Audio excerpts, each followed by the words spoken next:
वेदो नारायण आचार्य गागा भट्ट की जय। वेदो नारायण आचार्य गागा भट्ट की जय। रुक जाइए।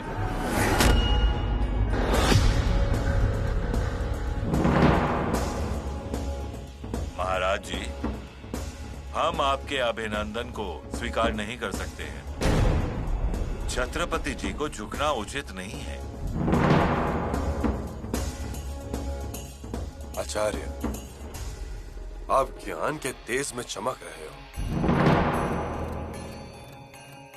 ज्ञान के सामने महाराज, जैसे सूर्य से वही चंद्रम सूरजमय, अर्थात चंद्र की किरणें भी सूरज की ही होती हैं, वैसे ही ये चमक आपको प्राप्त हुई है। काशी के पंडित जी ने एक बात कही थी कि कोई इंसान नाकामयाब तो हो जाता है, नहीं तो उसका उद्धार हो जाता है।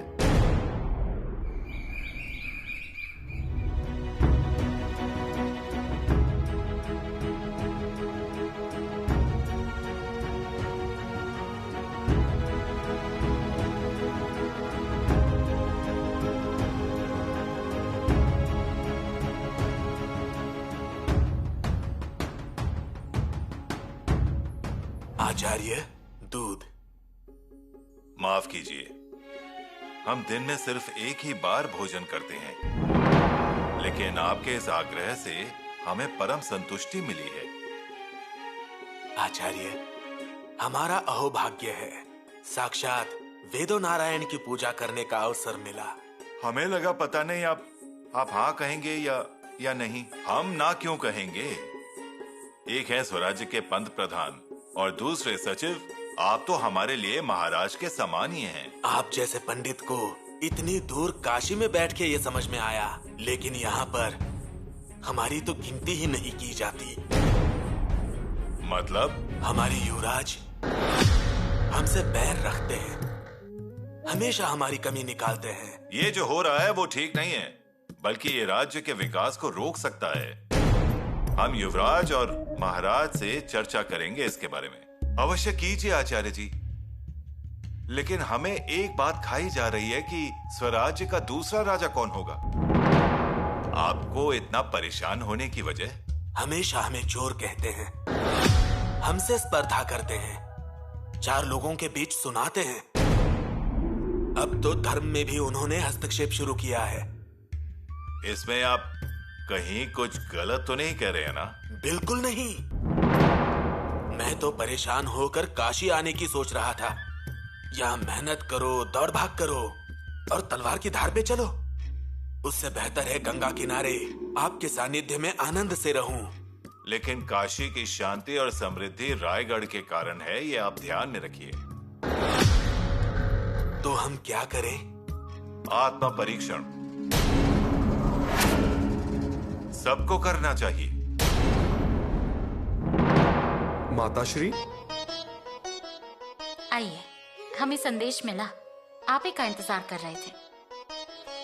सुखी भवा। हम जानबूझकर यहाँ आए गागा भट्ट का संदेशा लेकर।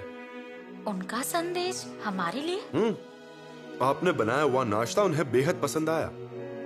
मूंग और खिचड़ी उन्हें बहुत पसंद आई। उन्होंने कहा जाकर रानी माँ को कहो, उनको कहो कि उनके हाथ में सचमुच देवी अन्नपूर्णा बसती है। अच्छा, एक बात बताइए, हमारे साथ चलेंगे? जरूर। कहाँ जाना है? नहीं, मेरा मतलब गागा भट्ट वैसे भी यहाँ आए हुए हैं, तो हमारे मन में आया कि आपकी कुंडली उन्हें दिखा दी जाए। नहीं माताश्री। हम जानते थे कि आप ऐसा ही कहेंगे। अरे माताश्री, इसके पहले भी आपने हमारी कुंडली कितने सारे पंडित और आचार्य को दिखाई है ना? हाँ, बिल्कुल दिखाई है, पर गागा भट्ट मतलब वेदो नारायण। इस समय हिंदुस्तान में उनके जैसा ज्ञानी और कोई भी नहीं है, और हम तो कहते हैं कि उनका कुंडली अपने हाथों में लेना हमारा परम भाग्य। इसीलिए आप ना मत कहिएगा। हम ना नहीं कह रहे हैं, परंतु हाँ भी नहीं कह रही हैं आप। पंत, महाराज को ये सब पसंद नहीं होगा और हम उनको नाराज नहीं करना चाहते। लेकिन मैंने गागा भट्ट को संदेशा भेजा है। बाल राजा का भविष्य देखने के लिए आने की विनती की है। पंत, जब बाल राजा का जन्म हुआ था तभी महाराज ने भविष्यवाणी की थी कि बाल राजा दिल्ली के मुगल शाही को हरा देंगे, और उनकी भविष्यवाणी पे हमें पूरा भरोसा है। उनके शब्द कभी झूठ हो ही नहीं सकते, इसलिए कह रही हूँ, आप इतनी जिद ना करें। आप इतनी जिद ना करें। किले पर हर एक मंत्री सरदार उनकी कृपा दृष्टि के लिए बेचैन है और आपको आपत्ति है। हमें कोई आपत्ति नहीं है। गागा भट्ट के अधिकार को भी हम जानते हैं, लेकिन वगैरह कुछ नहीं। आपको जो मुसीबतें और कठिनाइयों का सामना करना पड़ रहा है वो सब क्यों हो रहा है, ये जानना चाहते हैं हम। अगर ग्रह शांति करवानी पड़ी तो वो भी करवा लेंगे। आपको तो पता है, आप आगे चले जाते हैं लेकिन आपके पीछे जो संकट आता है वो हमें दिखाई देता है। लेकिन माताश्री, क्या हमने आज तक कोई संकट को टिकने दिया है हमारे सामने? पर वैसा होने क्यों देना है? आप तैयार हो जाएं, हम गागा भट्ट को ऊपर भेज देते हैं। क्षमा कीजिए माताश्री, लेकिन पिताश्री ने कभी भी इस बात को महत्व नहीं दिया है, कभी मुहूर्त भी नहीं देखा है। उनके आधे से ज्यादा अभियान तो अमावस की रात के ही है, फिर भी उन्हें सफलता मिली ना। आपका कहना सच है, पर हमारा मन नहीं मान रहा ना। माताश्री, आपको बता देता हूं कि हमारे आकाश में सिर्फ और सिर्फ 2 ही तारे हैं। एक है पिताश्री और दूसरी है रानी मां। और इन 2 तारों के अलावा हमारे मन में कोई भी गलत ग्रह नहीं है।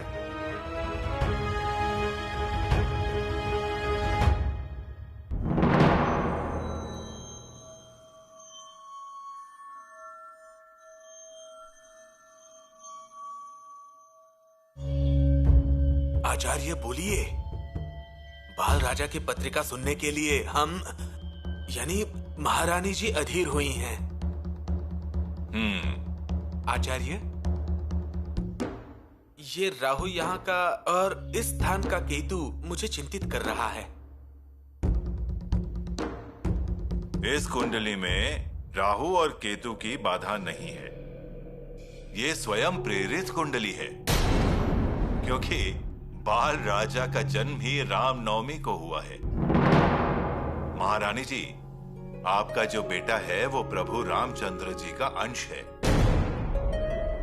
इनके हाथ से लंका दहन होगा। पूरे हिंदुस्तान में उन्हें प्रसिद्धि मिलेगी। इस कुंडली में उत्कृष्ट योग है। वो मधुर भाषी होंगे। उन्हें अपने पिता पर, बंधु पर, सब पर प्रेम होगा। छत्रपति के बेटे होने का स्वाभिमान होगा। इसमें कोई दो राय ही नहीं। लेकिन आचार्य, राजयोग है ना उनकी पत्रिका में?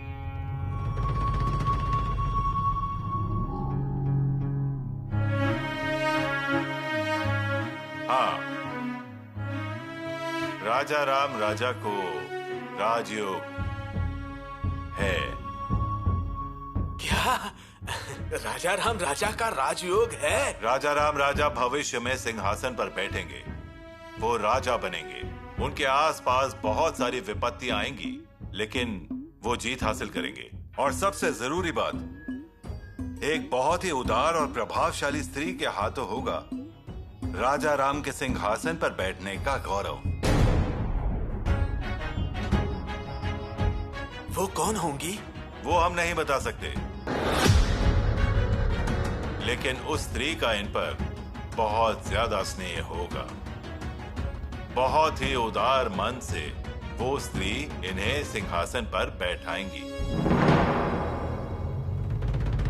होशियार!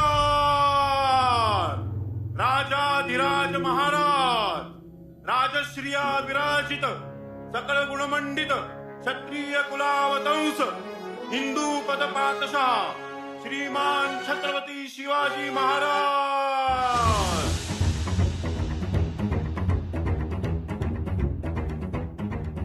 बैठिए।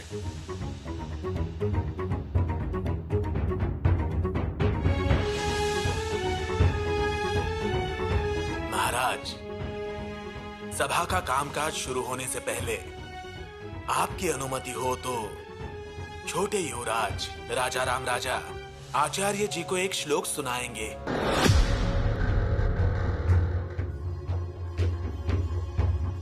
ठीक है। बाल राजा, आइए श्लोक सुनाइए।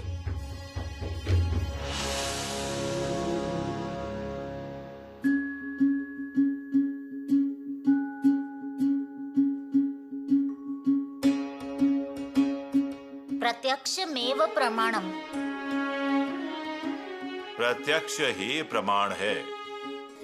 सुंदर। प्रत्यक्ष ही प्रमाण है। अनुमानम प्रमाणम। स्वभावम जगतः कारणमः। सुंदर। अनुमान ये प्रमाण नहीं, स्वभाव ही जगत का कारण है। वाह वाह। आचार्य, अजी बहुत बहुत होशियार हैं वो। आगे चलकर संस्कृत के पंडित बनेंगे। अजी एक बार पढ़ते हैं तो उन्हें याद रहता है। प्रखर स्मरण शक्ति है उनकी। आश्चर्य इस बात का है कि ये श्लोक बहुत दुर्लभ है। बाल राजा, आपको किसने सिखाया? दादा साहेब ने।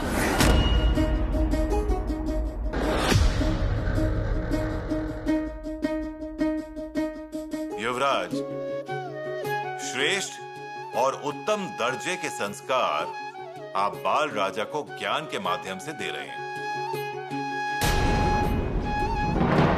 हमें बहुत आनंद हुआ।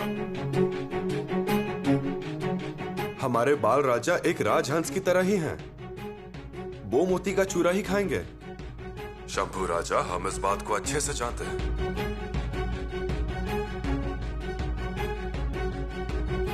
नीरज पंत, दरबार का कार्य शुरू कीजिए। जी महाराज। श्रीमान रायगढ़ पर वेदो नारायण गागा भट्ट का आगमन हुआ है और सभी लोगों को आनंद हुआ है। राज्याभिषेक समारोह की यादें ताजा हो गई। इस बार उनके यहाँ आने का कौन सा प्रयोजन है और कौन सा कार्य है, इस बात की हम सबको जिज्ञासा है।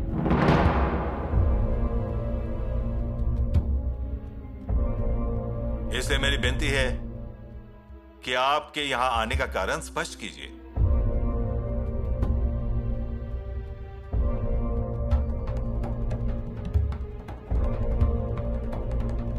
यहां आने का कारण हमने अभी तक किसी को बताया नहीं है।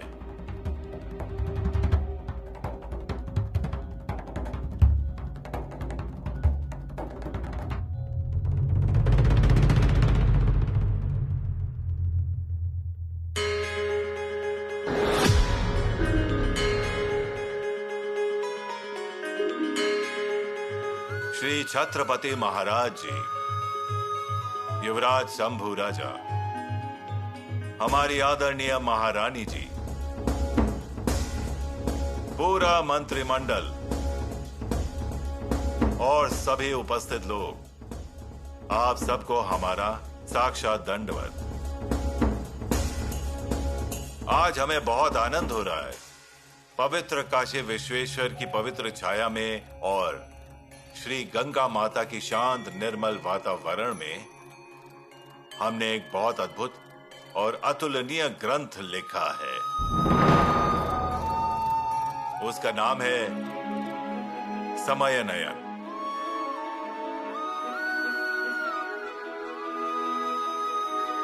सच कहूं तो ग्रंथ लिखा है ऐसा कहने की बजाय हम ये समझते हैं कि ये श्री काशी विश्वेश्वर का दिया हुआ प्रसाद है, ऐसा मैं समझता हूं। ऐसा क्या है उस ग्रंथ में? मतलब उसका तत्व क्या है? पूरे हिंदुस्तान के हर एक हिंदू के लिए ये एक बहुत ही अच्छा मार्गदर्शक ग्रंथ है जो बहुत ही उपयोगी होगा। वो समय और वक्त की निश्चित तिथि के बारे में बताता है। तिथि निर्णय ये इस ग्रंथ का मूल सार होते हुए ये एक ही ग्रंथ है जो आपके मन की हर शंका को दूर करेगा।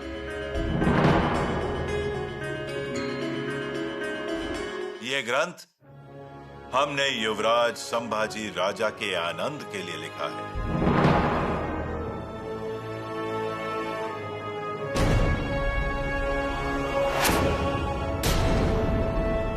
श्रीमद् भोसले वंश भूषण मणि शंभो सत छत्र स्वानंदया सदा भवे चिता कीर्तये प्रसादाया च। अर्थात भोसले घराने के सबसे सर्वप्रिय ऐसे शंभू राजा के आनंद के लिए ये ग्रंथ वजह बने और उन्हें हमेशा शाश्वत कीर्ति प्राप्त हो।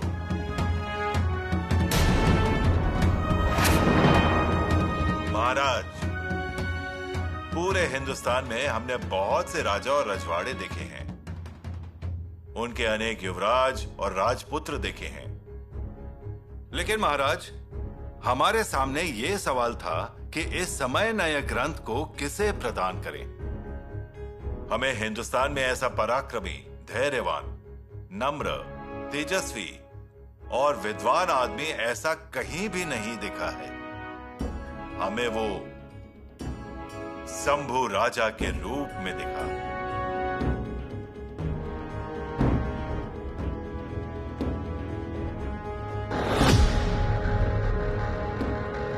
इसलिए हम ये ग्रंथराज हमारे युवराज शंभू राजा को अर्पण कर रहे हैं। आचार्य, अति सुंदर। महाराज, हमारे उम्र का ध्यान करते हुए इतनी दूर हमें काशी से आना संभव नहीं था, फिर भी हम आए, एक महान कवि को मिलने आए।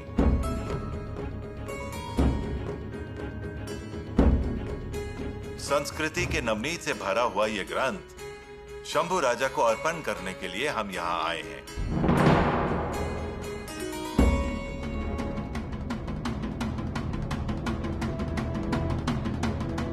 आइए शंभू राजा।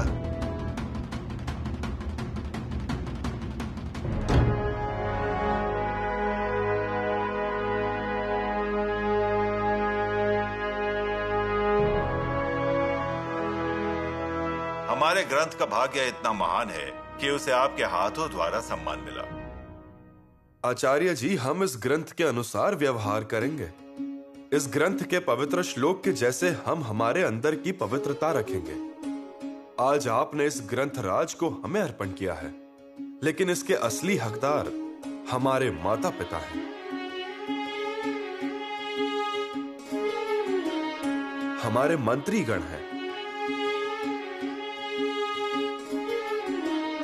और तो और हमारे लोग। ये ग्रंथ स्वराज्य की शोहरत को कई दिशाओं में पहुंचाएंगी और ये हमारा आपसे वादा है। महाराज, शंभू राजा एक सर्वगुण संपन्न व्यक्ति हैं। ये कवि होते हुए भी शास्त्र और शस्त्र में निपुण हैं। ये अनेक भाषा बोलते हैं, स्वाभिमानी भी हैं, गरीबों के मुक्तिदाता हैं। युवराज के रूप में आपने इस हिंदुस्तान को तीव्र तेज प्रदान किया है और हम सबको इसे संभालना होगा, क्योंकि युवराज शंभू राजे कल के छत्रपति शिवाजी महाराज हैं।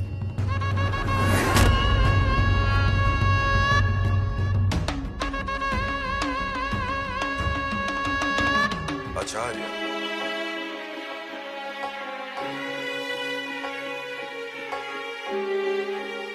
हम आपकी दूरदर्शिता को सहारते हैं।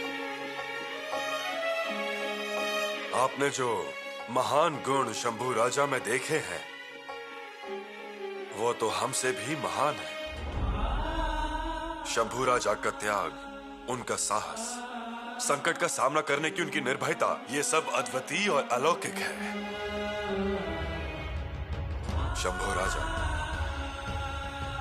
जब एक पुत्र की प्रशंसा और गौरव उसके पिता के सामने की जाती है, तो वो दिन उस पिता के जीवन का सबसे बड़ा और सबसे आनंदमय पल होता है। पिताश्री, आज आप कुछ नहीं कहेंगे।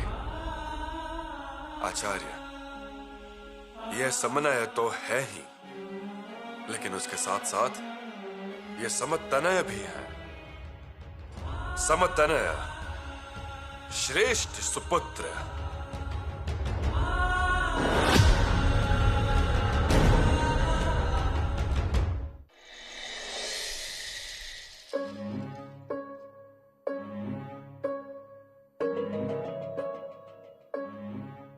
ग्रंथ की पूजा करने के बजाय उसे पढ़ें। ग्रंथ को पढ़ना यही उसकी पूजा है। रहने दीजिए, मैं इसे पढ़ूंगी और इसकी पूजा करूंगी। लेकिन सच कहूं तो युवराज, मैंने सोचा मुझे पूजा करनी चाहिए। और देखिए ना, एक लेखक ने इसे दूसरे को समर्पित किया है। कभी सुना है आपने ऐसा? नहीं, ग्रंथों के इतिहास में इस तरह की यह पहली घटना होगी। इसकी हमें जानकारी नहीं है, लेकिन यीशु, ये समनय ग्रंथ मुझे समर्पित किया गया था और मैं इसके लायक नहीं हूं। युवराज, आप ऐसा क्यों कह रहे हैं? क्योंकि पिताश्री ने जो कुछ भी किया वो विस्तृत और अतुलनीय है। केवल वो छत्रपति हैं, इसलिए मुझे प्रशंसा मिलती है। मैं उनकी संतान हूं, इसलिए मुझे प्रशंसा मिलती है। प्रशंसा का एक भाग होता है जो ऐसा होता है, और प्रशंसा करनी है तो ऐसी करनी होती है। बुद्धभूषण, 4 युद्ध, कुछ भाषाएं जो मैं बोल सकता हूं और शास्त्रों का ज्ञान, अब तक मैंने दौलत के तौर पर इतना ही कमाया है। इसलिए मैं महान शिवाजी नहीं हो सकता, लेकिन पिताश्री के चरणों की धूल बनना भी मेरे जीवन में मुमकिन नहीं। लेकिन कहा जाता है पालने में बच्चे की क्षमता दिखाई देती है।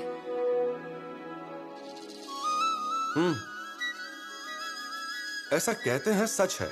लेकिन इधर क्षमता सिर्फ पालने तक नहीं रही, पालने के बाहर भी वह क्षमता दिखाई दी, क्योंकि उनका पूरा जीवन संघर्ष भरा रहा। यीशु, क्या आपको आगरा से मथुरा निकलना याद है? मथुरा से राजगढ़ का निकलना मानो राजगढ़ पहुंचने पर जिंदा जलना है। लेकिन आप कितने साहसी रहे युवराज, और वो भी सिर्फ स्वराज के लिए। फिर भी यीशु, मेरे पिता जैसा बनना मुश्किल है। कारण?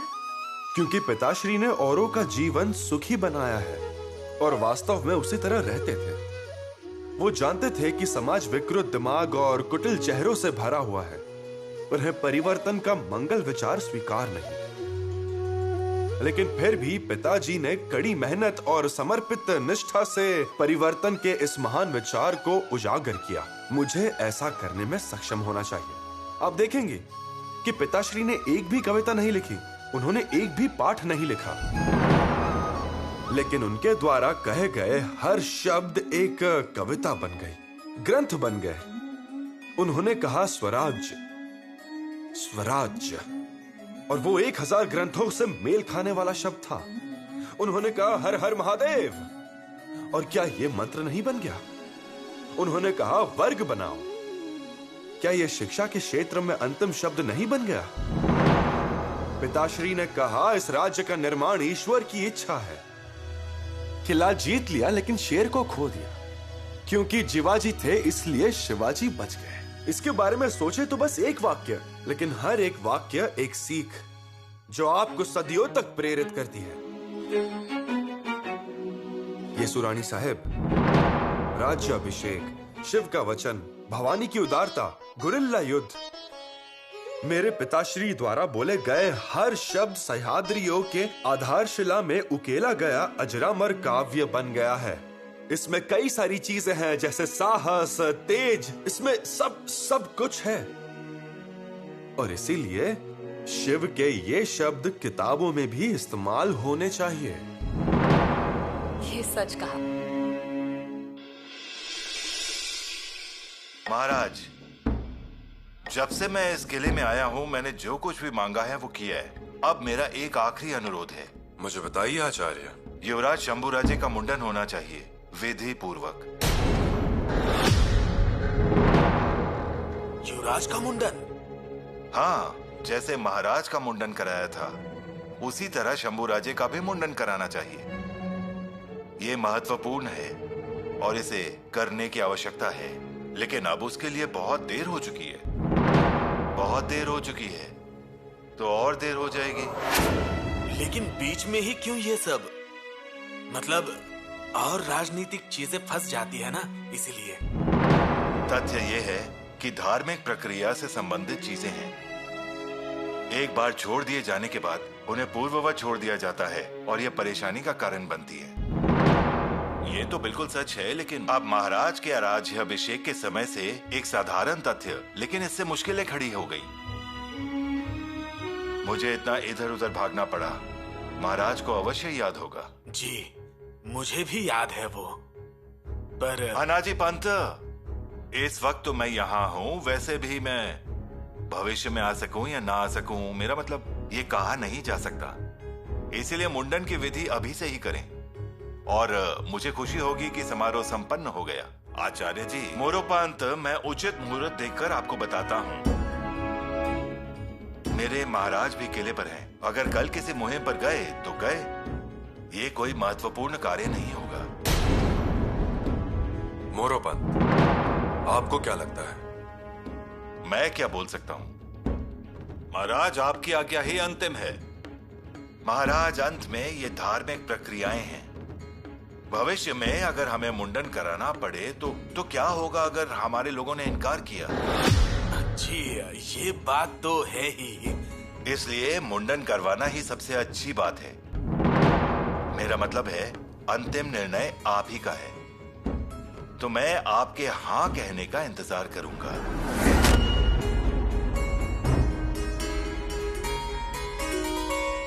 आपने मुझे बुलाया पुतला रानी? अच्छा हुआ आप आ गई। आपको पता चला क्या? क्या हुआ? क्या बात है? राजकुमार शंभू का मुंडन होने जा रहा है। होने वाला है या निश्चित है? लगभग तय ही है। गागा भट्ट ने महाराज को इसका सुझाव दिया है। हमने स्वीकृति दी है और महाराज भी मना नहीं करेंगे। बिल्कुल नहीं। अच्छी बात है ना? अगर नेक काम गागा भट्ट के हाथों से होगा तो अच्छा ही है ना, और महाराज भी हाँ ही कहेंगे। इसीलिए तो हमें तैयार रहना चाहिए, कभी भी सूचना आ सकती है। बेशक, नहीं तो आखिरी वक्त पर भाग दौड़ हो जाएगी। जैसे कहते हैं ना, समय पर एक सिलाई नौका बचाती है, ऐसा ही होता है। इसीलिए हमने किसी के संदेश आने का इंतजार ही नहीं किया। किले पर बहुत दिनों बाद कुछ मंगल कार्य होने वाला है। हमें सबको निमंत्रण भेजना होगा, सभी को सूचित और आमंत्रित करना होगा। लड़कियों को बुलाना होगा। अंबिका रानी, सुकुमार रानी, रानी माँ रानी, राजस रानी, उनके पास दूध को भेजना होगा। हाँ हाँ, ये अवसर अच्छा है चारों बहनों के दर्शन करने के। हंसने रुसने का मौका मिलेगा। अब मुंडन मतलब बड़ा उत्सव होता है ना, इसीलिए हमने फैसला किया है, चिटनीस को कहेंगे आमंत्रितों की सूची बना दे। कौन सा आमंत्रण? अब तक मोहर तो नहीं लगी है, पर राजकुमार शंभू के मुंडन की बात चल रही है। अरे वाह, वाकई गागा भट्ट जी ही करेंगे? जी हाँ, इसीलिए तो अगर तय हो गया उसकी तैयारी होनी चाहिए। बिल्कुल। उत्सव बहुत ही भव्य और शानदार होगा। आपने हमारे मन की बात कही। हमें समझ नहीं आया। मतलब मुंडन के बारे में आपको कुछ भी पता नहीं? पता है, असल में हम आपको बताने जा रहे थे। हमारे मामा का परिवार भी इस बार मौजूद होगा। वो एक भव्य उत्सव होगा। सब मिलकर उत्सव मनाएंगे।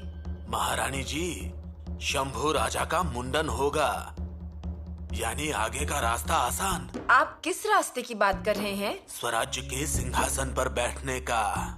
लेकिन मुंडन का इससे क्या संबंध? वो हमें समझ नहीं आया। वैसे तो मुंडन की आवश्यकता नहीं, परंतु सिंहासन पर बैठना हो तो मुंडन करना आवश्यक है। और एक बार मुंडन हुआ तो अगले राजा वही बनेंगे। अच्छा, अब आप बात समझ रही है ना, ये सारा हिसाब। लेकिन वो इन सब चीजों के लिए इतनी जल्दी में क्यों है? गागा भट्ट का अति उत्साह, क्योंकि क्योंकि शंभू राजा से वो बहुत प्यार करते हैं।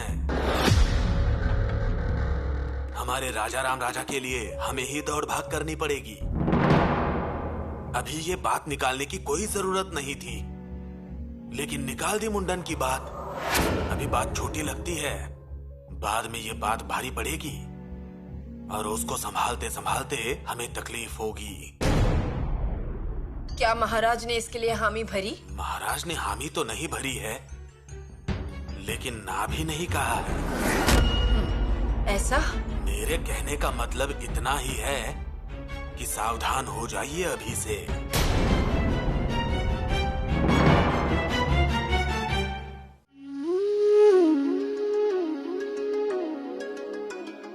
समनयः सुखमेतु शंभुराजः।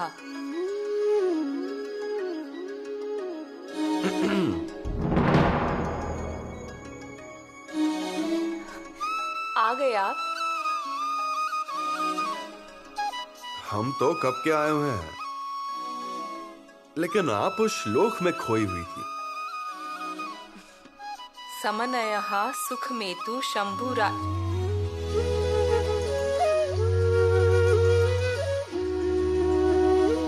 हमने तो आपका नाम कह दिया, हमें माफ कीजिए। मुझे वो पसंद है और ये आप भी अच्छे से जानती हैं।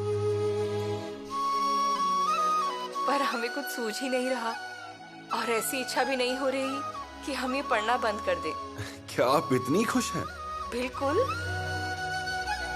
हमारे पति राजा को इतना सम्मान मिला है, बहुत खुश हैं हम। आपने सुना गागा भट्ट ने क्या कहा? उन्होंने कहा कि पूरे हिंदुस्तान में उन्हें एक भी योग्य व्यक्ति नहीं मिला। युवराज ही एकमात्र है जो इस ग्रंथ को अर्पण करने योग्य है। बस।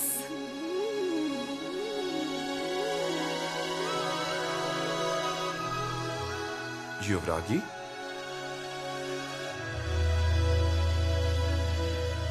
आप नहीं समझ पाएंगे कि अपने पति की तारीफ की खुशी क्या होती है। दादा साहब, दादा साहब। अरे बेटा। आपसे कुछ पूछूं? हर कोई आपकी तारीफ करता है ना? क्या हमारी भी तारीफ करेंगे? जरूर करेंगे। कौन करेगा? हम करेंगे। तो क्या आप वो ग्रंथ हमें अर्पण करेंगे?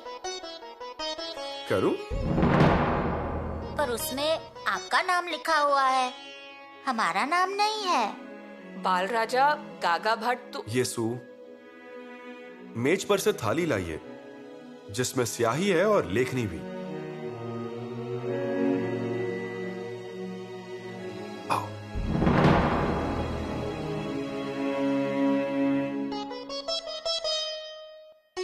ये श्लोक है ना?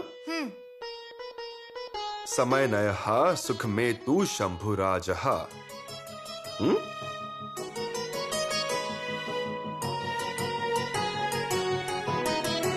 अब हम इस पर रंग डालेंगे।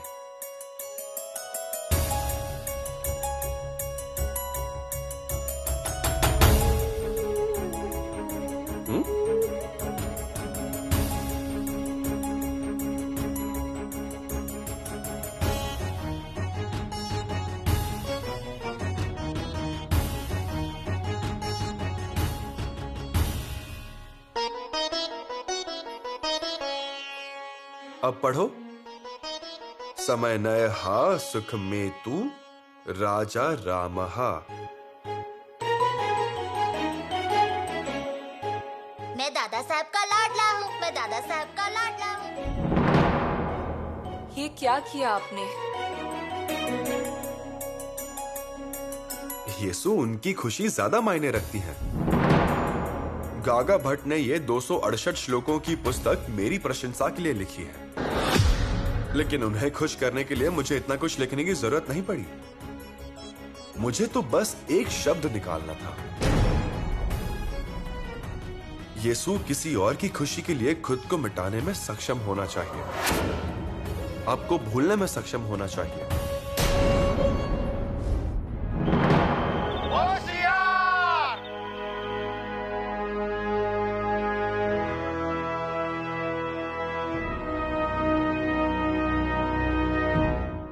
क्या आपको कुछ कहना है?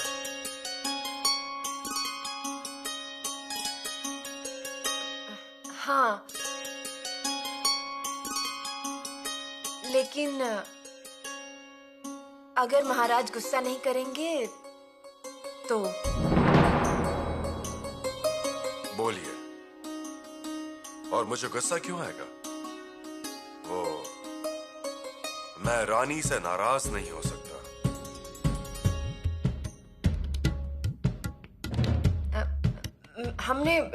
हमने सुना है कि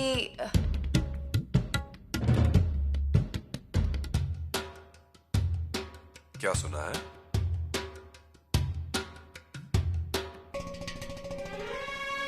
शंभू राजा का मुंडन होने जा रहा है। गागा भट्ट ने मुझे ये सुझाव दिया है। लेकिन अगर मेरे महाराज को ठीक लगे तो एक के जगह दोनों का मुंडन करवा सकते हैं। दोनों का मुंडन? राजा राम राजा का भी।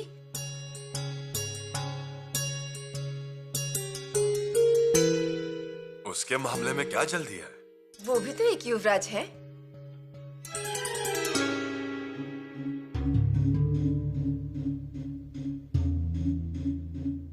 सोयरा रानी जी, हमें अच्छा लगेगा उस उत्सव को देखने के लिए। कबीले की परंपराओं के अनुसार अपने में मुंडन नहीं होता, और अगर किया जाता है तो वो अलग अलग उद्देश्य के लिए होता है। वो मुंडन शाही कर्तव्य के संबंध में किया जाता है। फिर शाही कर्तव्य के अनुसार मुंडन करवाएं। ये आप क्या कह रही हैं सोयरा रानी जी? और आपको कब से इन सभी विवरणों में शामिल करने की आवश्यकता लगी है, बताइए। एक बात समझ लीजिए, राम राजे हमें बहुत प्रिय हैं, लेकिन मुंडन कराने से पहले उन्हें कम से कम अपनी पहचान तो बनाने दीजिए।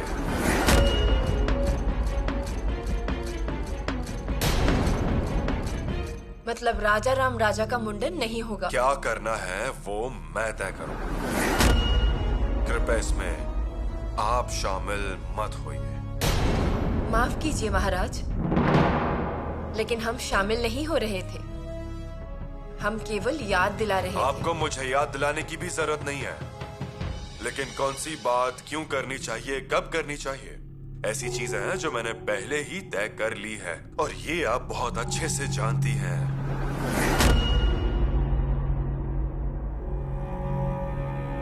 महाराज, आपने हमारी बातों का गलत मतलब तो नहीं निकाला? नहीं, लेकिन परिवार की सलामती बाहरी लोग तय नहीं करेंगे,